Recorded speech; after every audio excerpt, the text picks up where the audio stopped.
AP ఎన్జీఓల సంఘం రాష్ట్ర అధ్యక్షుడిగా అలపర్తి విద్యాసాగర్ ఎన్నికయ్యారు. విద్యాసాగర్ను అభినందిస్తూ విజయవాడ గాంధీనగర్ ఏపీ ఎన్జీఓ కార్యాలయం నుంచి బందర్ రోడ్లోని శేషసాయి కళ్యాణ మండపం వరకు భారీ ర్యాలీ నిర్వహించారు.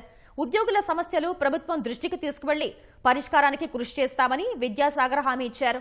ఉద్యోగులకు 27,500 కోట్ల రూపాయలను గత ప్రభుత్వం బకాయిలుగా ఉంచిందని ఆయన గుర్తు చేశారు. ఏదైతే పీఆర్సీ కమిటీని ప్రభుత్వం అపాయింట్ చేయాలో, డిఏలు 3 డిఏలు పెండింగ్ ఉందో, డిఏలు ఉన్నాయో, వీటన్నిటి విషయాన్ని కూడా రాష్ట్ర ప్రభుత్వం దృష్టికి తీసుకెళ్లాం, రాష్ట్ర ముఖ్యమంత్రి గారి దృష్టికి తీసుకెళ్లాం. రాష్ట్ర ప్రభుత్వానికి కూడా విజ్ఞప్తి చేస్తున్నాం. మాది ఏదైతే సరెండర్ లీవ్లు పెండింగ్ ఉన్నాయో, ఏదైతే డిఏలు పెండింగ్ ఉన్నాయో, ఏదైతే పీఆర్సీ కమిటీ పెండింగ్ ఉందో, ఏదైతే పబ్లిక్ సెక్టర్ ఉద్యోగులకు, గురుకుల ఉద్యోగులకు 62 సంవత్సరాలు పెండింగ్ ఉన్నాయో, వీటన్నిటినీ రాష్ట్ర ప్రభుత్వం మా డిమాండ్లన్నింటినీ పరిష్కరించి చేయాలని రాష్ట్రంలోని ఉద్యోగులందరినీ మరొకసారి ధన్యవాదాలు తెలియజేస్తున్నాం.